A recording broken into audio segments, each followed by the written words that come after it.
Average Joe's Drive-In is proudly sponsored by the Maine Cannababes. The Cannababes are a charity group of pro-cannabis women from the state of Maine who are bringing worthy attention to various causes in the medical cannabis community. This year, they launched their very first Maine Cannababes Pinup Calendar, which they are taking pre-orders for as we speak. All the proceeds from the calendar are going to worthy charitable causes. If you are interested in purchasing one or finding out more about the Cannababes, you can go to their website, www.maincannababes.com, or find them on most major forms of social media like Facebook and Instagram. If you order a calendar and enter the code word Average Joe's Drive-In, you could win a chance to get an autographed picture of your favorite Maine Cannababe. Once again, put in the code word Average Joe's Drive-In for a chance to win an autographed picture of your favorite Maine Cannababe.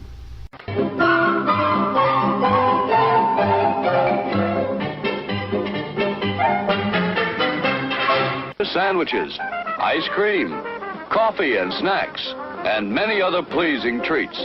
Our foods are fresh and tasty, our drinks satisfying and refreshing. They're so good.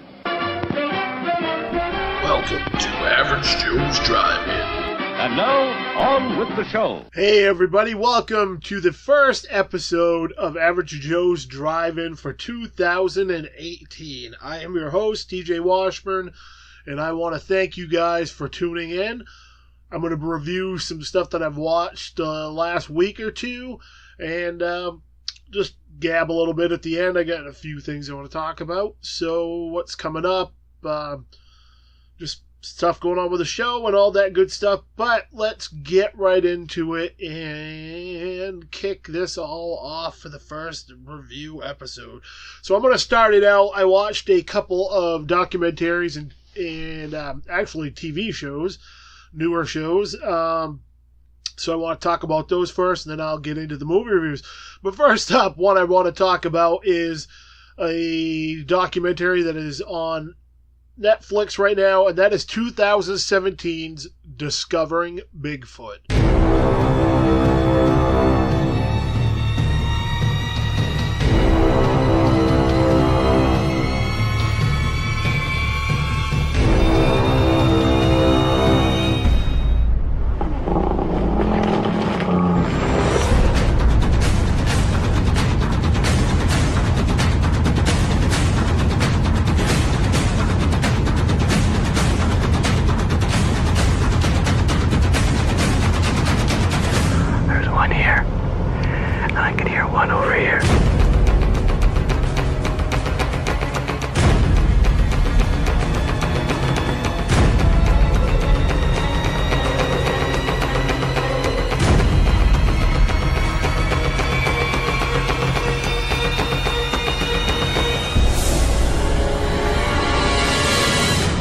With my last bit of battery power in my camera, I was able to film these incredible images in full HD at 50 times optical zoom.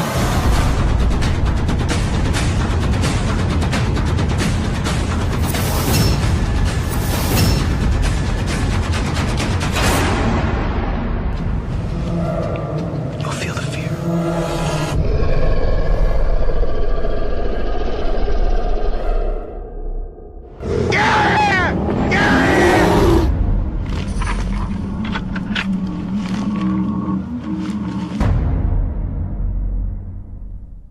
This film was directed by Todd Standing, has a runtime of 90 minutes, rated TV-14, on Netflix.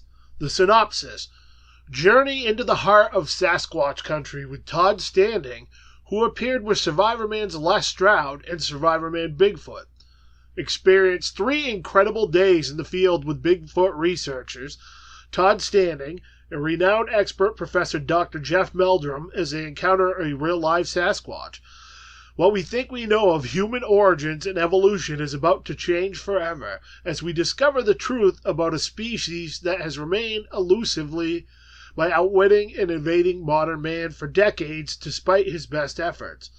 New evidence is revealed through scientific, systematic, and logical process proving the existence of the Sasquatch species, a modern-day descendant of Gigantopithecus, a.k.a. Bigfoot. I've had a lifelong interest in Bigfoot. Living in Maine, it's always been something that has both fascinated and terrified me since I was a child. I consider myself both a skeptic and a believer, if that makes any sense. The possibility is what really keeps it alive in my imagination more than anything. The what-ifs are what drives me to not rule it out one way or the other. The main focus of the documentary is Todd Standing, who's a controversial figure in the Bigfoot community. Some think he's an elaborate hoaxer, others a legitimate champion of the preservation of the species. I think that really depends on where your beliefs on the subject fall. Covers a handful of incidents, including video footage and stories about alleged encounters he's had during his decades of research into the subject. If you're interested in the subject matter, this one is worth checking out and forming your own opinion. There were parts I found interesting and parts that made me question if he isn't doing it for anything more than desperately trying to prove the reality of the creature's existence at any cost. I enjoyed it for what it was, but I don't think it's a documentary that someone not curious about the subject matter would find interesting. It's worth a watch if you are. If not, I would probably avoid it. I give it a 6 out of 10. There's an IMDb rating of 4.5 out of 10. And honestly, my 6.10 rating is probably a little generous. It was actually really, now that I've had time to really digest and think about it, it is probably closer to that 4.5 area. Like I said, it's one, if you're not interested in the subject matter, or you just think it's stupid, there's no point in checking it out. A lot of the stuff, because I don't want to give away what goes on in it, but you'll see, I think a lot of the times he tries to coerce the people that are involved with it into aligning up with like his viewpoints and his thoughts, and a lot of suggesting type stuff in it. And I don't know, it's very interesting. Like, there is some stuff in there that really makes you think, but like I said, I don't know.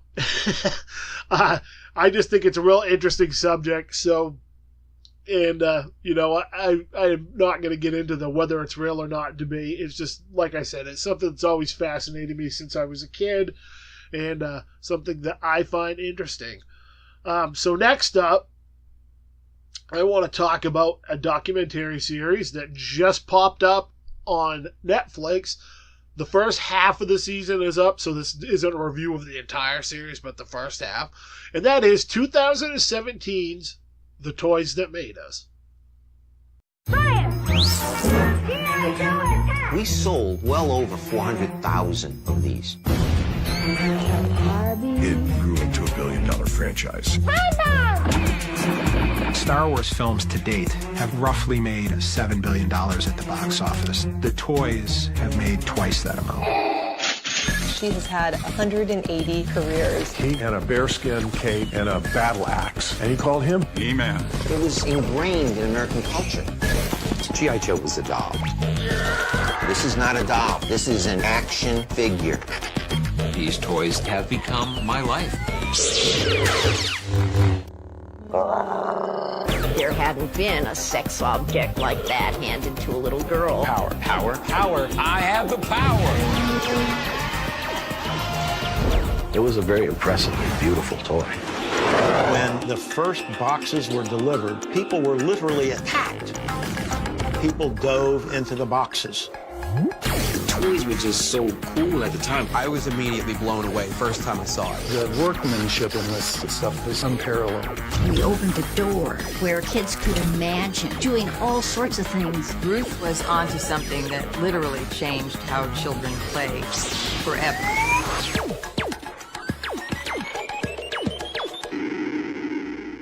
This is on Netflix. And the synopsis behind this is: the minds behind history's most iconic toy franchises discuss the rise and sometimes fall of their billion-dollar creations. I just finished up the first half of this new Netflix series, The Toys That Made Us. There's so much nostalgia for me in watching the first half of the show. It's very interesting to see how each line they've covered so far comes about and where those lines are today, whether they're still going or not. It's a fascinating look at everything from the marketing to how they came up with ideas and why. I'm very much looking forward to the second half of the series and what they're covering. If you grew up in the late 70s and early 80s and love documentaries, this is one you will definitely want to check out. Each episode has a runtime of around 45 minutes per episode. In the first half of the series, they covered Star Wars, G.I. Joe, He-Man, and Barbie. I really, really enjoyed this, and I can't recommend it. Check it out enough. I fell into that range of I was really big into He-Man, Star Wars, and G.I. Joe when I was a kid. Like, that was like my wheelhouse time of the early 80s when I was in that prime age of playing with toys and stuff. And so watching that really brought back a lot of really fond memories for me, and looking at where it is now and like how collectible they've become, it kind of hurts me because I'm like, man, I don't have any of that stuff anymore. Like so many of us that grew up in that time period, we just, sold them on yard sales, or they disappeared, or they got broke, or whatever. And but it's an awesome, very well done show, and fascinating because they go into how the ideas came about. They talk to the inventors, people that were involved with the projects, artists, marketing people, everything. So it's a really fascinating look into everything that went on with it. I give it a 9 out of 10. IMDb rating 8.5 out of 10. I'm not sure when the second half starts. It just said 2018. But the first half is on there. Like I said, highly recommend you guys check that out. Up next, now this is a show I started watching when it first came out. Unfortunately, it's on Starz, therefore it's something I have, and I'm honestly not really willing to pay the extra money out for the monthly subscription for it. Like HBO and all these other ones, it's getting ridiculous. Like, I appreciate the fact of having that option, but it's not really worth it if there's only one or two shows you're watching it on. So I had a free subscription for like a month or whatever, so I got to catch the first few episodes, and then I just never got back to it. And this is something that, while the Netflix model is awesome, along with like Vudu, Amazon Prime, stuff like that, I think most cord cutters, which I have been, even though I did recently get cable back just because I got a good deal on it, but most people that are cord cutters are gonna kind of, I think, if you start getting into picking up 15 or 20 different apps, there's no point in cutting the cost of cable because it's going to cost you just as much. So this is, unfortunately, I think, going to hurt some of the shows like this, because unless they get us deal with Netflix or Amazon Prime where you're able to watch the shows on that as well, or Hulu or whatever, then I think, even though these shows are awesome, that some of them are going to go by the wayside, and we're going to lose out on some awesome shows, unfortunately. I think right now it's that time where all this stuff has come around, and everybody's jumping on the bandwagon now. Like Disney is doing their own thing, and so Netflix is going to be losing some Disney content and stuff like that. That it's going to be great if you have kids, because you're going to want the Disney app. But for somebody like me, I'm not going to bother buying it. Not that that's going to hurt Disney's profit margin at all, but my point is that it's going to be, you're going to have to start picking and choosing, and unfortunately, instead of having everything under like 2 or 3 different services that you're paying $7-8 a month for, they want $5 for a single service that is only going to offer a limited amount of stuff. So I don't know. We'll see how that goes. But The show that I want to talk about that was on Starz was season 1 of Ash vs. the Evil Dead, which came out in 2015. My uncle is a shaman. When I was a kid, he would say, evil is always waiting in the shadows. And only one man would rise to stand against it.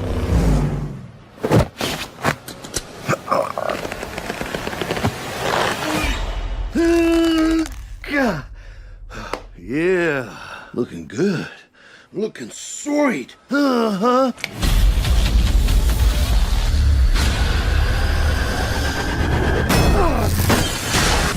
What the hell?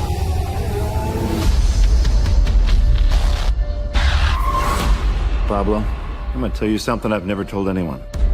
30 years ago, my friends and I spent the night at a cabin. We found the Necronomicon Ex Mortis, the Book of the Dead.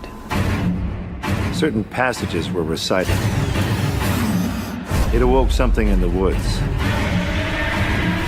Something evil.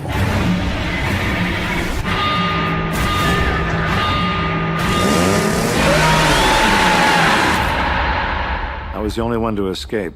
But now, the evil has found me.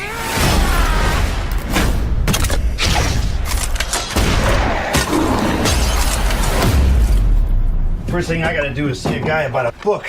There must be some spell I can say to undo all this. The other first thing I gotta do is some cardio, because my heart is jackhammering like a quarterback on prom night. Here's the plan. We bust in there, fight through the carnage, let the boomstick do the talking. Things get hairy, use your bottle. I don't think it's a very good weapon, Jefe. You had to stab like 50 times.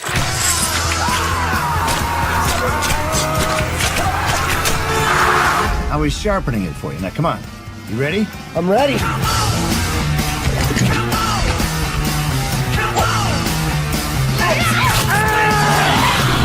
Let's tango, bitch. Fuck.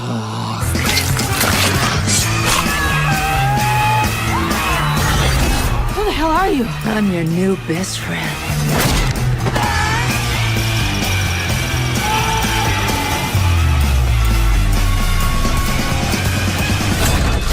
Yo, Granny.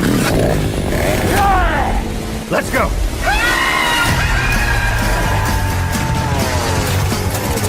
I'm not a grief counselor, but if it's any consolation, you're kind of like a young me. That ice ruined your life, and you're hot as hell. You know they were Jewish, right? I did not. Wish it could have said something before I made those dumb crosses, but okay.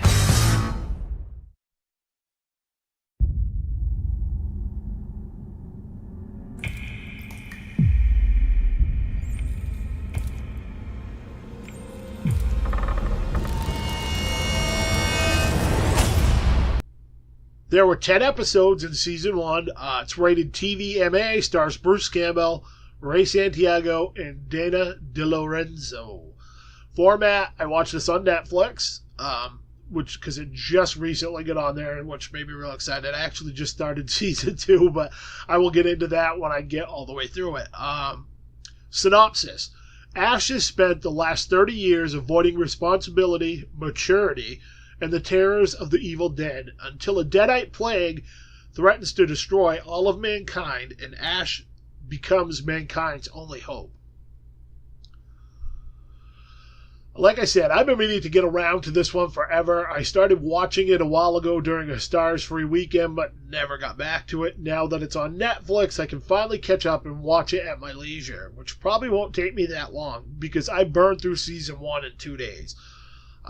I'm a big fan of the Evil Dead movies and Bruce Campbell, so I was pretty sure this one was going to be a fairly safe bet on the enjoyment level.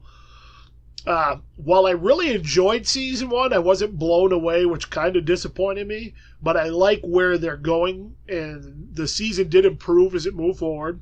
I thought it was very solid, but I think I might have gone into it with some preconceived notions about what I was going to see. For the most part, it hits all the right notes, but at times it did feel a bit inconsistent. I enjoyed the cast, They're interesting characters who pull off their parts in the story well.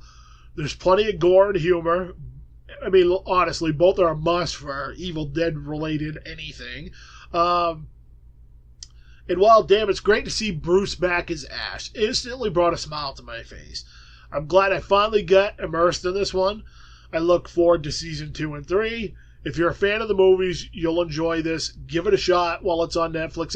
And you can also buy these fairly reasonable by season. So if you don't have Netflix or you just know you're going to love the show, go out and buy them and support the awesome show, because hopefully stuff like that will help the show continue.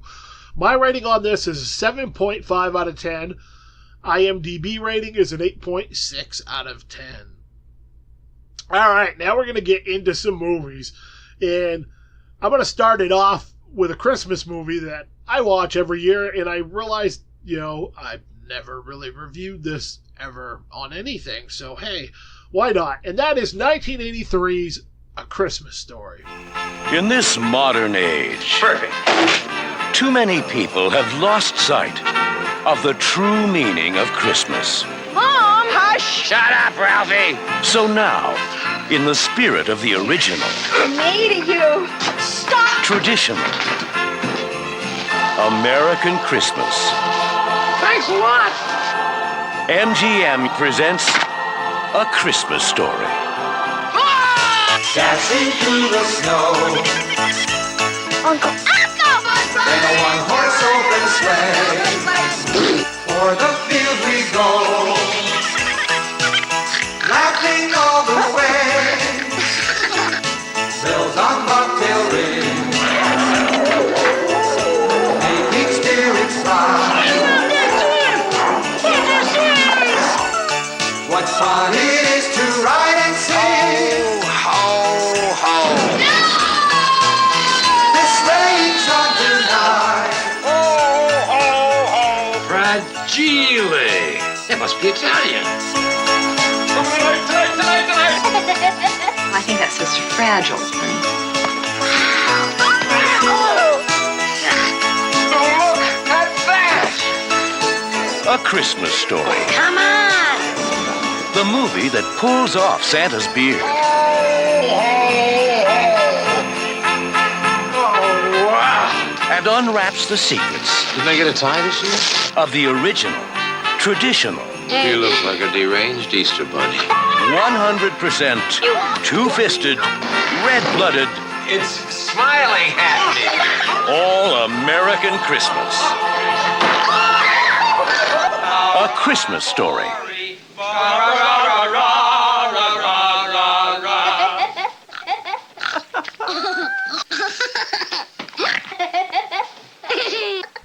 The film is directed by Bob Clark, has a runtime of 94 minutes, rated PG, stars Peter Billingsley, Melinda Dillon, and Darren McGavin. I watched this one on DVD.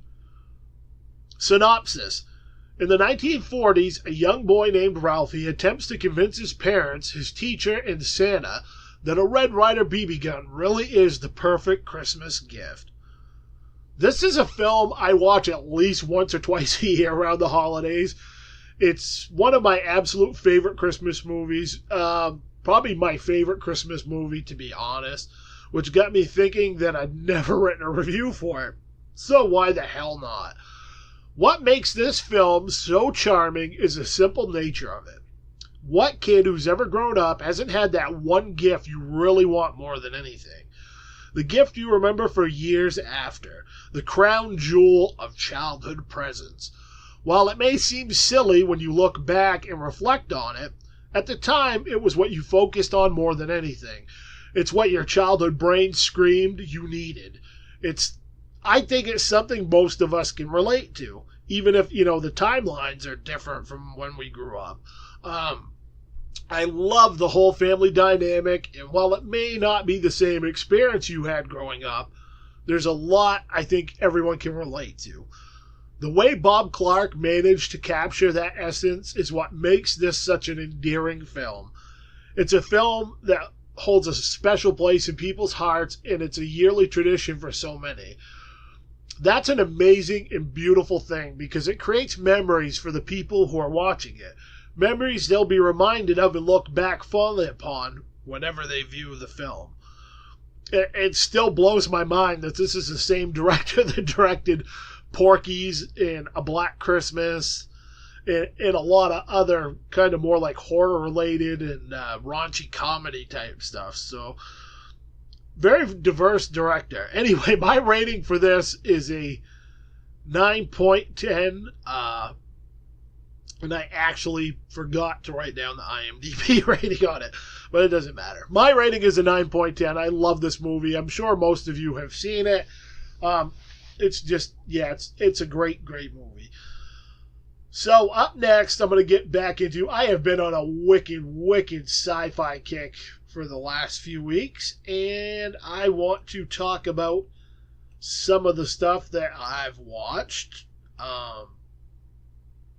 recently, and I have never seen two of the three of these, so it was pretty interesting. So I'm going to start off first, though, the one, because I just watched Bright, which I reviewed on the last episode, and I wanted to get into kind of go back, which I really liked Bright. If you listen to that episode, you'll hear my review, what I thought about it. So I wanted to go back and watch 2016's Suicide Squad. Is this the real life? Let me out of here, Gollum, please. Let me out of here, Batman! Is this just fantasy? Come on! Caught in a landslide. No escape from reality. I want to assemble a task force of the most dangerous people on the planet. They're bad guys. Worst of the worst. Too late. Open the gate! My time has come.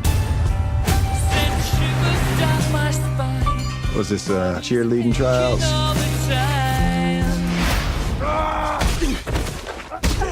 Hi, boys. Deadshot. Guy shoots people. He's a crocodile and he eats people. Burns people. You're possessed by a witch and she's just crazy. What was that? I should kill everyone and escape? Sorry. The voices. I'm kidding. That's not what they really said. This is the deal.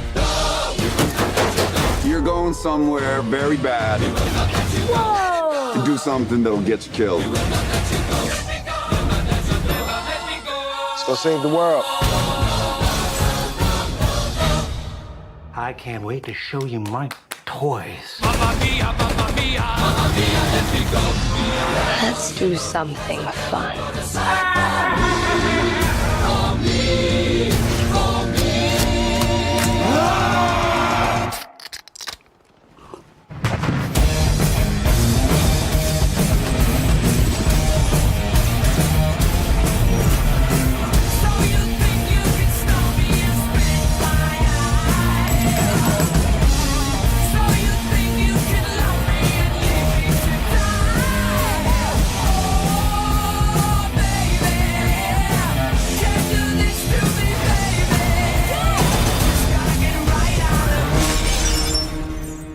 Seriously, what the hell's wrong with you people? We're bad guys. It's what we do. Nothing really matters to me. This film was directed by David Ayers, has a runtime of 134 minutes. Rated PG-13, stars Will Smith, Jared Leto, Margaret Robbie, and many others. I watched this on Vudu. So, the synopsis. Figuring they're all expendable, a U.S. intelligence officer decides to assemble a team of dangerous, incarcerated supervillains for a top-secret mission. Now armed with government weapons, Deadshot, Harlequin, Captain Boomerang, Killer Croc, and other despicable inmates must learn to work together. Dubbed Task Force X, the criminals unite to battle a mysterious and powerful entity, while the diabolical Joker launches an evil agenda of his own. This is a review of the extended edition of the film, by the way, not the theatrical cut. I watched this back when it was in the theater, but hadn't seen it since. To be honest, I was very underwhelmed by it, but I didn't hate it. I thought it had its moments, but as a whole was a series of missed opportunities. With that being said, after watching Bright, I was kind of curious about how I'd feel about this on a second viewing. A lot of people shit on this film, and I 100% agree there. There were a lot of missed potential and weird choices that hurt the film. The film is a jumbled mess with a good film kind of mixed in there somewhere, just kind of screaming to get out. So I want to break this down into two things. What I thought they got right and the missed opportunities. What they got right. The action sequences are fun, over the top, and well shot. The actor selection for the characters was great. I had no problem with any of their choices. The only one I really could have cared less about was the Joker. That didn't have so much to do with Leto's performance as it was the scenes he was in, just felt kind of unnecessary. Margot Robbie and Will Smith are great as Deadshot and Harlequin. Those two really carried the film and took it from being unwatchable to somewhat enjoyable. The song choices are great. I like them, even if they are a bit too cliche on the nose and forced in there. I wish they would have maybe cut back on them, but I'll get to that in the next part. The missed opportunities. The characters themselves felt wooden and one-dimensional, outside of Harley and Deadshot, which I get, but at the same time, it would have been nice to flesh them out a bit more. The opening scene where they introduce the characters is unnecessary. If Harley and Deadshot are the main focus, they could have done those two, and when the others arrived on the scene, maybe some brief flashbacks or explanations when they're among the group, which they more or less do with El Diablo. It felt like those were put in there just so they could cram the song selection in. Like I said, the song choices were awesome, but the scenes were unnecessary. It also would have cut about 20 minutes off the runtime. I didn't hate the battle sequence near the end like some people did, but I think it was just too fast and weak. They could have made it a bit more grandiose, because I think it deserved that, but it just kind of happens. And you don't really get that sense of like, wow, holy crap, they're in danger. And just that never happens at all, which is kind of disappointing. I like to think of the positives on this one, though.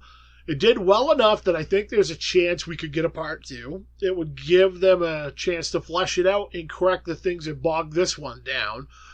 The characters involved have a lot of potential. I think it's just a matter of tweaking and adjusting to bring that potential out and make this into something more.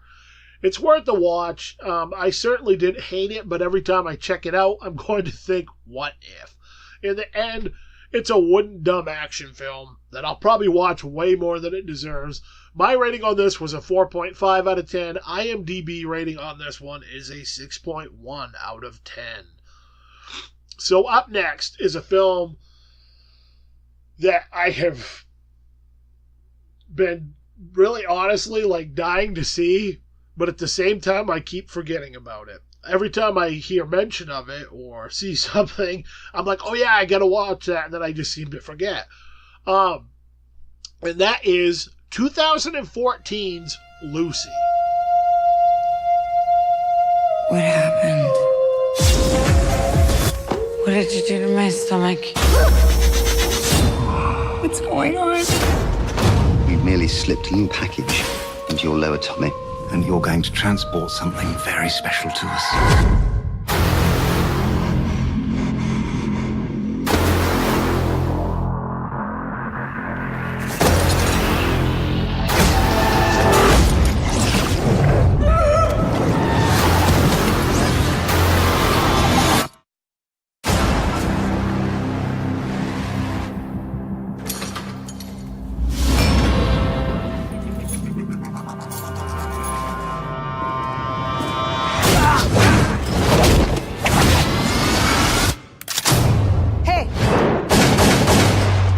English? No. You speak English? Yes.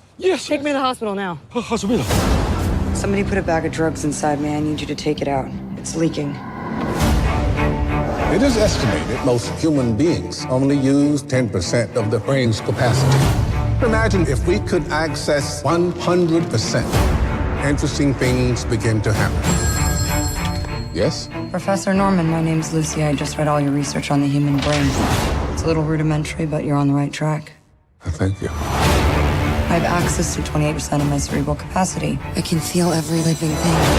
Since when did you start writing Chinese? Since an hour ago. What happens when she reaches 100%? I have no idea. All this knowledge, you can unlock secrets that go beyond our universe. I'm not even sure that mankind is ready for it. It's like all things that make me human are fading away.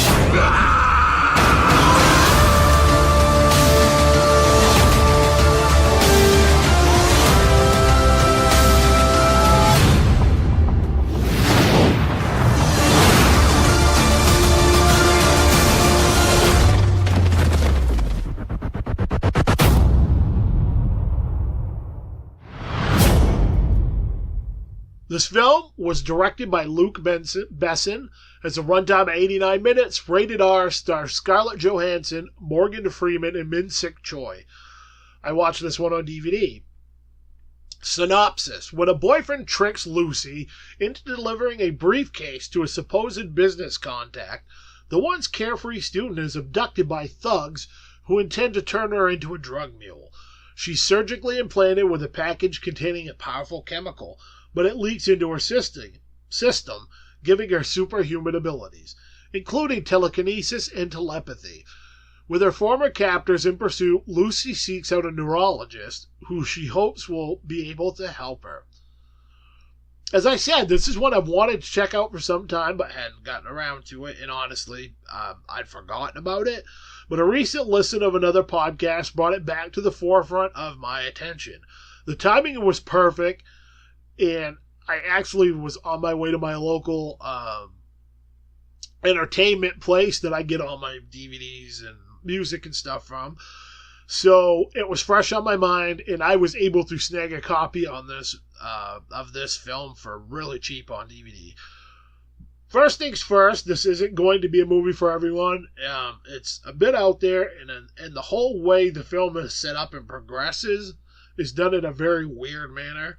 It honestly reminds me of a classic 80s, 90s anime in that way.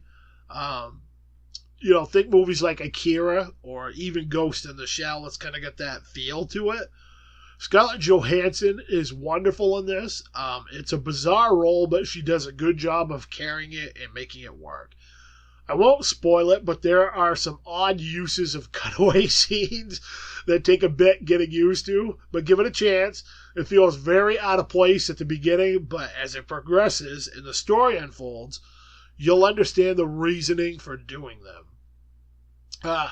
Overall, like I said, it's an odd but entertaining movie. I enjoyed it, but didn't love it. The subject matter is very heavy, and it takes a bit to adjust to the way the movie is done and plays out. I'm very interested to see what I'll think about this one after another viewing. I can kind of see this being one of those films that grows on you with multiple watches. It could also work unfavorably the other way as well. I'll just have to find out, I guess. My rating for this was a 5.5 out of 10. The IMDb rating for this was a 6.4 out of 10.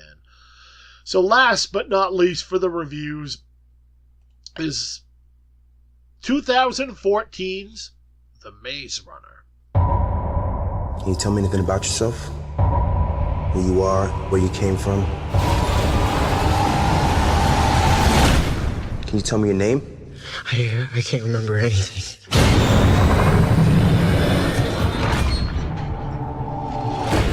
Day one, Greenie. Rise and shine.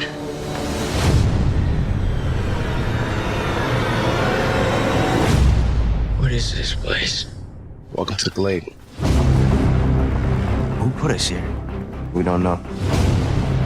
What's through there? You guys can't just keep me here. I can't let you leave. Why won't you tell me what's out there? That's the maze. Every morning when those doors open, the runners look for a way out. And no one has ever survived a night in the maze. What happens to them? Well, we call them grievers. We don't belong here. Somebody built the maze. I think it's time we find out what we're really up against. You're not like the others. You're curious. What the hell is that? This is the first real clue. You found it. Who knows where this might lead us? It's a girl. Thomas. Everything started changing the moment you showed up. What if we were sent here for a reason? The doors aren't closing. They're here. They're gonna keep coming back until they kill us all. We get out now, or we die trying.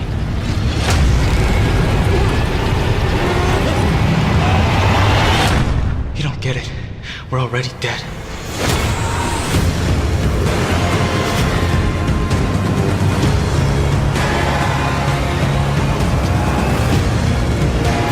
You sure about this? No.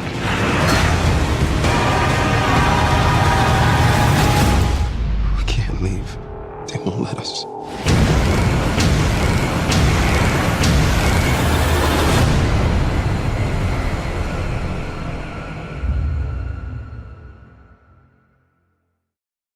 You're not like the others.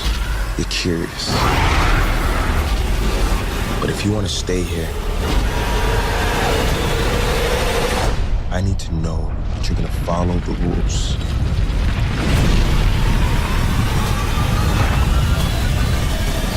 This film was directed by Wes Ball, has a runtime of 113 minutes, rated PG-13, stars Dylan O'Brien, Kea Scudero, and Will Poulter. I watched this one on Blu-ray. Synopsis. Thomas, a teenager, arrives in a glade at the center of a giant labyrinth. Like the other youths dumped there before him, he has no memory of his previous life. Thomas quickly becomes part of the group and soon after demonstrates a unique perspective that scores him a promotion to runner status. Those who patrol the always changing maze to find an escape route. Together with Teresa, the only female, Thomas tries to convince his cohorts that he knows a way out. Again, I have known about this film for a while, but avoided it because I figured it was just more standard tween type fare. Though I will be honest, I did think it looked somewhat interesting when I first saw the trailer a few years ago. I hadn't heard much about it from anyone, so I figured it was just what I thought, kind of tween fare that would be outside of the realm of stuff I would watch. But it wasn't until recently that a few people I know mentioned it was a good film that it kind of re-piqued my interest and I decided to give it a watch. As I said earlier, I've been in a bit of a sci-fi fantasy action kick lately, and I have been looking for stuff in those genres or a mix to watch. So far it's been more hit than miss, but I've also been rather bad at keeping up with newer releases in those fields in the last several years.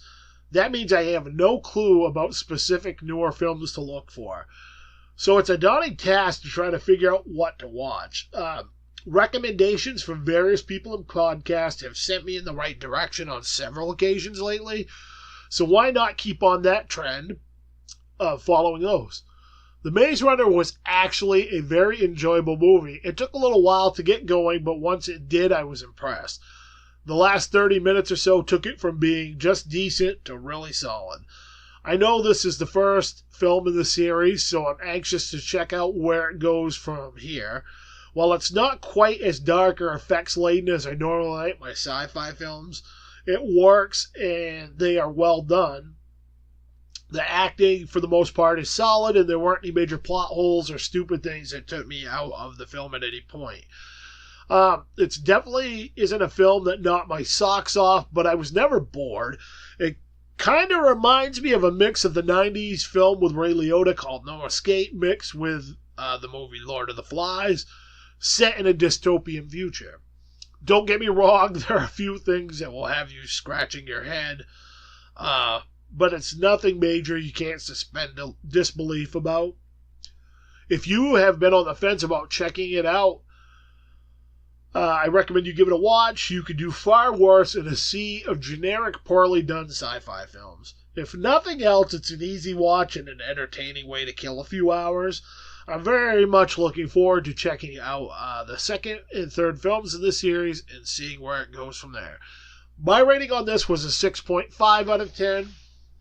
The IMDb rating on this was a 6.8 out of 10. So that wraps up my reviews for this week. I am going to be recording a regular podcast with my guest host, Rachel Levitt. Probably today. We're still kind of working some details out with scheduling, but hopefully that's going to happen today. So it's kind of going to be a flip-flop, ass-backwards week. That episode will be up on Thursday if we do that tonight. Or tomorrow even, hopefully. So it will be up Thursday. And obviously you're listening to this episode. So this is the first episode of 2018. I just want to thank all the guests I had on in 2017. I don't want to forget anybody. So just bear with me for like 1 second. And I am going to pull up my list here. So I make sure I don't do that because I'm going to feel like a complete dick if I don't get everybody in. So this year, 2017, the first year of the show, I went into it not really having a clue what I was doing or, the direction the show was going to take. I kind of had an idea, I guess, but it wasn't anything that solidified. And over the 30-something episodes I've done, I really feel like I've started to find the groove of what the show is going to be about. And I've had a blast doing it. And, my guests have really helped make the show what it is and shape what the show is going to be going forward. So I want to thank Jenny Plum, Adam Cutler, Shane Grant, Rachel Levitt, Mark Watson, Dan Fleming, Amanda Call, Jeremy Flagg, Matt Enos, Eric Marner, Eugene Weaver, Corey Norman, Zach Thompson, Gary Porter, Jay Cochran, Pete Farah, Jamie Gagnon, Danny McCormick, Sean French, Shaw Smith, and Lucas Brilliant for, coming on the show and chatting and just, making it something fun to do. I also want to thank my sponsors, the Maine Cannababes, again for being great, and check them out, maincannababes.com. I'm sure going into 2018, there's going to be some new stuff they're working on and new charities they're getting involved with because that's what they do and they're awesome at it. So check out maincannababes.com for more interesting stuff on that. Also, if you hadn't noticed, the show has a new intro. That is something I wanted to do right from the get-go, but I never got around to it. To be honest, the original intro was very much thrown together quickly just to have one.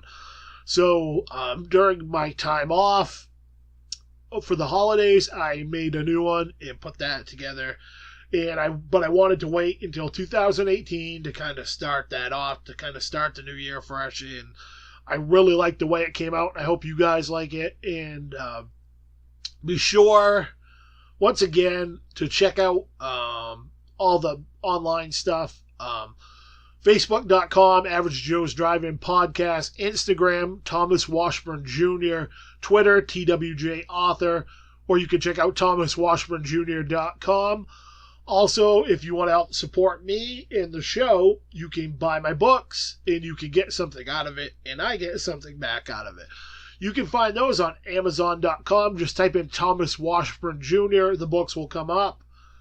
Pretty simple, straightforward. You can get those in both Kindle and paperback format. Some are only available in Kindle format, short stories and such like that, but any of the novels or short story collections are available in paperback. So with that being said, Happy New Year, everybody. I hope 2018 kicks ass for all of you, and I hope you continue to enjoy the show. I am looking forward to seeing what 2018 brings. I am your host, TJ Washburn. You have been listening to Average Joe's Drive-In, and I will see you sexy animals on the flip side. It's intermission. Rise and stretch time. Time to refresh yourself and visit our snack bar. Got a yen for hot popcorn? Your favorite soft drinks are sparkling cold. The juicy Frank sizzling hot. There's delicious coffee, freshly brewed, and all kinds of ice cream and candy to tempt you. Showtime will be announced loud and clear to get you back to your car in time. So stretch your legs. Come to the snack bar now.